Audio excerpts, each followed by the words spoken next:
अस्सलाम वालेकुम class, this is Noman Batavia and welcome back to my YouTube channel.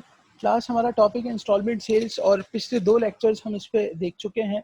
Lecture number 1 पे हमने देखा था कि बेसिक इंट्रोडक्टरी डिस्कशन थी इसकी, और लेक्चर नंबर 2 के अंदर हमने जनरल एंट्रीज को फोकस किया था इस टॉपिक की। तो क्लास मुझे उम्मीद है वो आपको समझ आई होगी। और अगर आज आपने पहली बार इसको ज्वाइन किया है, लेक्चर नंबर 3 से आप वीडियोस देख रहे हैं, तो काइंडली आप लेक्चर 1 और 2 को लाजमी देख के आइए ताकि आप मुझे सही से फॉलो कर सकें।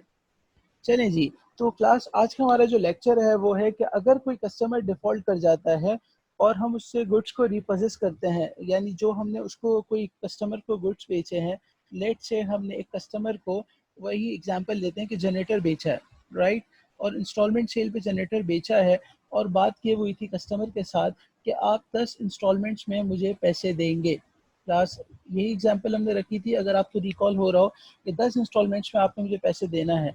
Let's say instalment number 1 I, customer बड़े ज़बरदस्त मूड में था, कैश फ्लो भी अच्छा था, पैसे दे गया। इंस्टॉलमेंट नंबर 2 में भी पैसे दे गया, 3 में भी दे गया, चौथे में उसने थोड़ा सा लेट किया मगर दे गया, और पाँचवें में आके उसने कहा कि भाई मैं पेमेंट नहीं कर सकता, मैं पेमेंट नहीं कर सकता। इसका मतलब वो डिफ़ॉल्ट की तरफ जा रहा है और उसने बता दिया कि आने वाले वक्तों में पैसे तो आप भूल जाएं। तो क्लास ऐसी सूरत के अंदर इंस्टॉलमेंट सेल्स के अंदर हम क्या करेंगे, आइए आज इसी को हम देख रहे हैं। सबसे पहले इसकी हमें एक छोटी सी वर्किंग आनी चाहिए, जो स्ट्रक्चर होते हैं अकाउंटिंग के अंदर बेसिक से। पहले हम वो देखते हैं, इंशाल्लाह इस एग्जांपल को जो आपके सामने बोर्ड पे आ रही थी हम उसे डिस्कस करेंगे। तो इसकी जो छोटी सी वर्किंग है वो ये होती है कि यकीनन जब हम गुड्स को रीपोजेस करेंगे और उसका क्या होगा वो अभी हम देखेंगे इंशाल्लाह। तो या तो गेन होगा या तो लॉस होगा क्लास। और गेन और लॉस ऑन रीपोजेशन ऑफ गुड्स की जो वर्किंग होगी वो मैं आपके सामने लिखने जा रहा हूँ, फिर इंशाल्लाह हम इसको जो एग्जाम्पल है, जो नंबर्स हैं, उससे भी सॉल्व करेंगे। सबसे पहले इसके अंदर हमें ये देखना होगा कि इंस्टॉलमेंट अकाउंट रिसीवेबल का बैलेंस कितना था। सर क्या मतलब, लेट से वही एग्जाम्पल, अगर 5 लाख रुपए का जनरेटर था और वो 4 किस्तें दे चुका 50,000 रुपये के हिसाब से, तो मेरे पास 300,000 रुपीज़ यानी 3 लाख रुपए का बैलेंस जो था वो इंस्टॉलमेंट अकाउंट रिसीवेबल का आउटस्टैंडिंग था, ड्यू था अपने कस्टमर से लेने पे। और उसके अंदर यकीनन कोई ना कोई प्रॉफिट की फिगर होगी। जब भी मैं कोई गुड्स बेचता हूँ यानी सेल करता हूँ, तो वो दो चीज़ों का कंपोजिशन होता है, यानी कॉस्ट और प्लस प्रॉफिट होता है। और इंस्टॉलमेंट सेल में मुझे पता है कि प्रॉफिट थोड़ा सा ज़्यादा ही होता है, क्योंकि टाइम वैल्यू ऑफ मनी भी लग रहा होता है, यानी जितना लंबा अरसा होगा उतना महंगा आइटम हो जाएगा। तो यकीनन उसके अंदर कुछ प्रॉफिट का एलिमेंट होगा, जिसको मैं यहाँ पे लिखना चाह रहा हूँ प्रॉफिट एलिमेंट। और जो हमने इसके अंदर देखा है वो ये था percentage of deferred gross profit. अगर आपको रिकॉल हो रहा हो, अगर आपने मुझे आज फर्स्ट टाइम ज्वाइन किया तो काइंडली पिछली दो वीडियोस को देख के आइएगा, तो आपको और अच्छा समझ आएगा। Percentage of deferred gross profit जब मैं इसमें से माइनस कर दूंगा, तो यकीनन इसके अंदर से मेरी वो वैल्यू बच जाएगी जो मेरी खरीद थी, यानी बुक वैल्यू मैं कह सकता हूँ। सर ये बात हमें बिल्कुल भी नहीं समझ आई, और काइंडली इसको फिर से बता दीजिए। लेट्स से एक आइटम मैंने बेचा था 100 रुपये का, और उसकी कॉस्ट थी मेरी 70 रुपीज़, और उसमें 30 रुपये का मेरा प्रॉफिट था।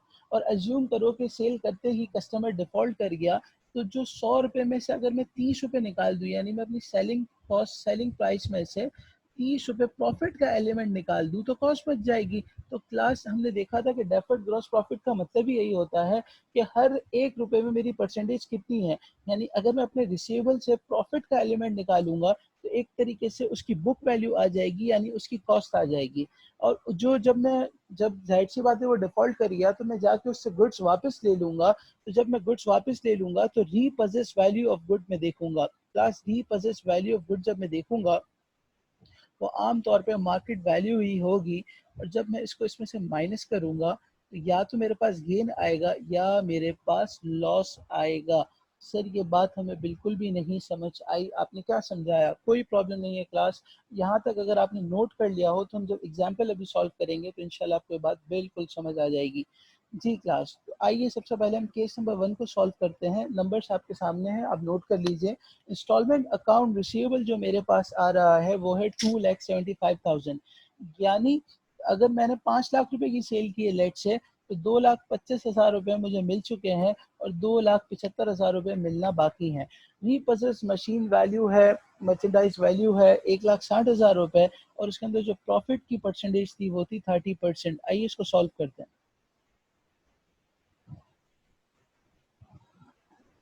मैं केस नंबर 1 सॉल्व करने जा रहा हूँ, उम्मीद आप सब मेरे साथ होंगे। जी क्लास, केस नंबर 1 के जो नंबर्स थे वो ये थे कि इंस्टॉलमेंट अकाउंट रिसीवेबल जो मेरा था उसका जो बैलेंस बचा हुआ था वो था 2,75,000 रुपये और जो उसके अंदर मेरी प्रॉफिट की परसेंटेज थी वो थी 30% और जो मर्चेंडाइज की जो रीपजेस वैल्यू है यानी जो मैं वापस लेकर आया हूँ, तो अब अगर वो बिकेगी मार्केट में तो कितने की बिकेगी, वो बिकेगी, हम ऊपर से जाके देख लेते हैं, 1,60,000 रुपये।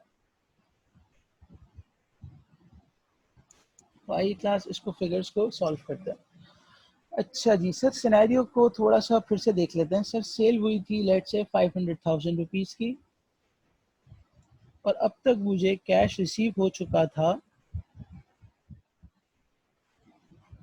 2,25,000 रुपये और कस्टमर ने कहा हटो बच्चों पैसे नहीं मिलेंगे, यानी 2,75,000 रुपये आउटस्टैंडिंग है, यानी आज भी मैंने उससे लेने हैं। तो वर्किंग के हिसाब से अगर मैं गेन या लॉस की वर्किंग करूँगा, gain loss on repossession of merchandise या स्टॉक या इन्वेंट्री, तो सबसे पहले मैं लिखूंगा इंस्टॉलमेंट अकाउंट रिसीवेबल जो मेरा आउटस्टैंडिंग बैलेंस होगा।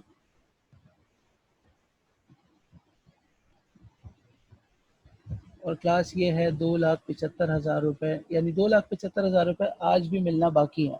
इस 2,75,000 रुपये में जो मेरी प्रॉफिट की परसेंटेज है यानी अनरियलाइज ग्रॉस प्रॉफिट या मेरा जो डेफर्ड ग्रॉस प्रॉफिट है जो अब तक रियलाइज नहीं हुआ, यकीनन जब पैसे नहीं मिले, हमने पिछली क्लास में देखा था जैसे जैसे पैसे मिलते हैं तो मेरा प्रॉफिट रियलाइज होता जाता है। तो डेफर्ड ग्रॉस प्रॉफिट जो है वो मेरा 30% है, यानी 2,75,000 के अगर मैं 30% निकालूँ तो मेरे पास सर ये आता है 82,500 रुपीज़। आप भी मुझे उम्मीद है कैलकुलेटर पर अपने पास इसको सॉल्व करेंगे।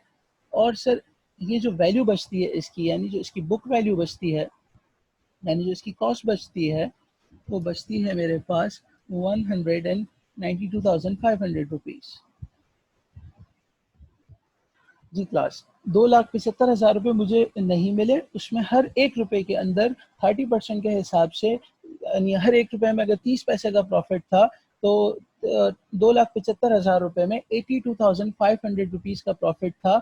यानी मैंने सेल्स में से जब अपनी प्रॉफिट की एलिमेंट को माइनस कर दिया तो बुक वैल्यू यानी मेरे पास कॉस्ट आ गई।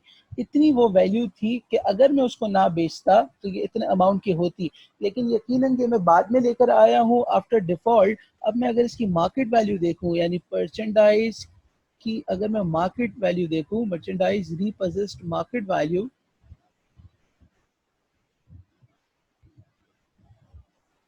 तो अगर आज मैं इसको मार्केट में रखूं या बेचूं तो मुझे इसके 1,60,000 रुपए की ऑफर है। सर इसका मतलब आपने लॉस कर दिया 32,500 रुपए का।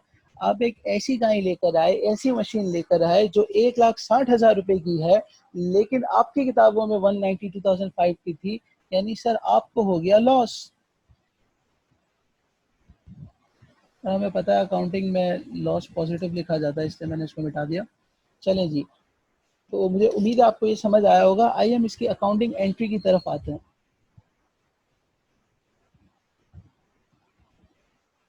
जी क्लास, जब सबसे पहला काम मैं क्या करूँगा इसके अंदर कि जब मुझे मशीन वापस मिल गई तो जब भी मेरा एसेट बढ़ता है तो रीपोजेस मर्चेंडाइज को मैं क्या करूँगा क्लास, डेबिट करूँगा, क्योंकि एसेट बढ़ता है तो डेबिट होता है। तो गुड्स मेरे पास जब वापस आ गए तो डेबिट होगा, विच इज़ 160,000 रुपीज़, यानी 1,60,000 रुपया।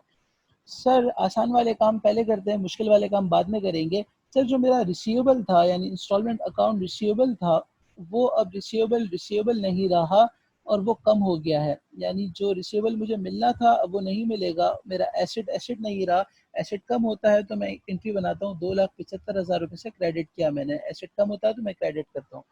क्लास अब मेरी एंट्री, जब हमेशा मुझे पता है मेरा डेबिट और क्रेडिट बराबर होता है, तो मेरा क्रेडिट साइड 2,75,000 रुपये है फिलहाल, और मेरा जो डेबिट साइड है वो है 160,000 रुपीज़। तो क्लास इसका मतलब मुझे डेबिट साइड पे कुछ ना कुछ देखना होगा। क्लास यहाँ पे ये भी देखना होगा कि जब मेरा डेफर्ड ग्रॉस प्रॉफिट में रिकॉर्ड करता था तो क्रेडिट होता था, और रियलाइज होता था तो डेफर्ड ग्रॉस प्रॉफिट डेबिट हो जाता था। अब चूंकि ये रियलाइज नहीं होने वाला, यानी हमेशा हमेशा के लिए ख़त्म हो गया, तो ये इसको मैं डेबिट कर दूंगा, डेफर्ड ग्रॉस प्रॉफिट को। इसको आप डेफर्ड ग्रॉस प्रॉफिट भी लिख सकते हैं और अनरियलाइज ग्रॉस प्रॉफिट भी लिख सकते हैं एग्जाम में। एंड लास्ट जो बैलेंसिंग होगा, जो 32,500 रुपये मेरा नुकसान हुआ है, वो डेबिट हो जाएगा lost on repossession of stock. Last please आप मुझे इग्नोर कीजिएगा मेरी स्पेलिंग मिस्टेक्स पे। Thank you so much. तो ये हो गई इसकी एंट्रीज। क्लास इस पूरे केस को मैं एक बार रिवाइज करने लगा हूँ। सर सीन ये था, सिनेरियो ये था कि 2,75,000 रुपये मुझे मिलने थे, 5 लाख रुपए की मैंने सेल की थी, 2,25,000 रुपये मुझे मिल चुके थे और 2,75,000 रुपये मुझे मिलना बाकी थे, जो एग्जामिनर ने मुझे सवाल में फिगर्स दी थी। और उस सेल के अंदर मेरा जो प्रॉफिट का परसेंटेज था वो 30% था, और जब मैं गुड्स को वापस लेकर आया तो उसकी मार्केट वैल्यू यानी रीपर्चेस स्टॉक की जो वैल्यू थी वो 1,60,000 रुपये थी। क्लास इसको जब मैंने देखा कि 2,75,000 रुपये में 30% के हिसाब से अगर मैंने प्रॉफिट को हटा दिया अपनी सेल्स में से, तो इसकी बुक वैल्यू, इसकी कॉस्ट 192,500 बची, और जो रीपर्चेस वैल्यू थी वो 1,60,000 है। तो इस पर मुझे लॉस हो गया 32,500, यानी मैं 1,60,000 रुपये वाली चीज़ लेकर आया जो मेरी किताबों के हिसाब से 192,500 की थी, यानी मेरी बुक्स में वैल्यू ज़्यादा आने लगी थी, जो कि गलत है। क्योंकि आप सब ने इन्वेंट्री का टॉपिक पढ़ा होगा, जिसमें हमें बताया जाता है कि इन्वेंट्री हम रिकॉर्ड करते हैं लोअर ऑफ कॉस्ट और एनआरवी। तो इसकी मार्केट वैल्यू यानी एनआरवी है 1,60,000 रुपये, और कॉस्ट थी यानी लोअर ऑफ के हिसाब से मुझे 1,60,000 पर ही अपनी बुक्स में इसको रिकॉर्ड करना चाहिए था, जो मैंने यहाँ किया भी है। और इस पर जो मेरा लॉस हुआ 32,500, वो मैंने यहाँ पर रिकॉर्ड कर दिया। क्लास केस नंबर 2 को सॉल्व करते हैं। केस नंबर 2 भी ऐसा ही है, लेकिन उसके अंदर हमें शायद दो नंबर्स चेंज दिए हुए हैं। तो जब नंबर्स चेंज गिवन हो तो हमें इसको देखना चाहिए क्या ऐसा यहाँ पे आउटकम होगा। केस नंबर 2 के अंदर क्लास अगेन वही वर्किंग होगी। इंस्टॉलमेंट अकाउंट रिसीवेबल, जितना भी मेरा ड्यू होगा अभी ऊपर जाके हम फिगर्स देख लेंगे। इसके अंदर से मैं अपना प्रॉफिट क्या एलिमेंट माइनस करूंगा, यानी परसेंटेज ऑफ प्रॉफिट माइनस करूंगा, जो हमारी ज़बान में डेफर्ड ग्रॉस प्रॉफिट या अनरियलाइज प्रॉफिट होगा। तो मेरे पास आ जाएगी बुक वैल्यू ऑफ स्टॉक, और उसके अंदर से जब मैं रीपोजेस वैल्यू यानी जितने की मैं लाया हूँ माइनस करूँगा, तो या तो गेन आएगा या तो लॉस आएगा।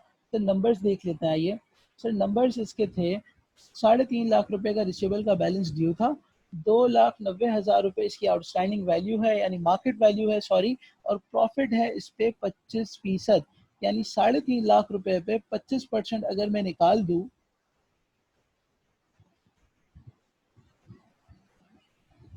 तो मेरे पास ये बनता है सर 87,500 रुपीज़।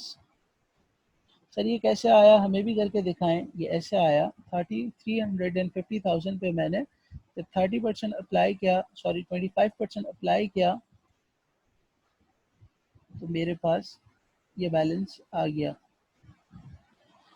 और जब इसको मैंने इसमें से माइनस किया तो सर इसकी मेरे पास book value I which is 2,62,500 rupees, और आज उसकी मार्केट वैल्यू है, रीपोजेस वैल्यू है, मार्केट वैल्यू है 2,90,000 रुपीज़।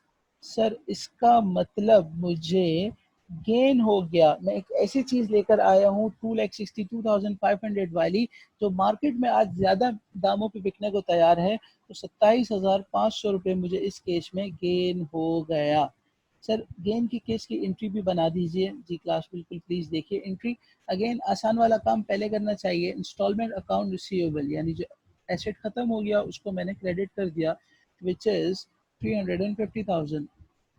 और जब एसेट मेरे पास आ गया, मेरे पास मेरी किताबों में एसेट बढ़ गया, मर्चेंडाइज, तो वो रिकॉर्ड होगा 290,000 रुपये पे, क्योंकि सर मेरे पास एसेट आया है। और क्लास जो इसमें मेरा प्रॉफिट का एलिमेंट था यानी डेफर्ड ग्रॉस प्रॉफिट था, जो प्रॉफिट नहीं रहा वो था 87,500 और मुझे इस बार गेन हुआ है।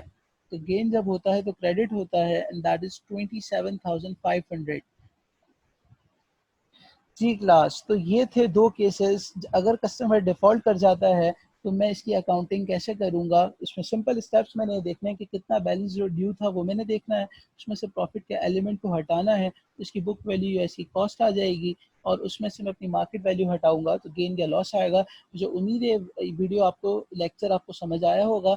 नेक्स्ट क्लासेस से इंशाल्लाह हम इसके पास पेपर्स की तरफ आ जाएंगे तो यूनिवर्सिटी ऑफ कराची के दिए हुए हैं। तो अगर आपको कोई सवाल करना हो तो आप मुझे ईमेल भी कर सकते हैं और कमेंट बॉक्स में भी लिख सकते हैं। थैंक यू सो मच, अपना बहुत ख्याल रखिएगा। अल्लाह हाफ़िज़।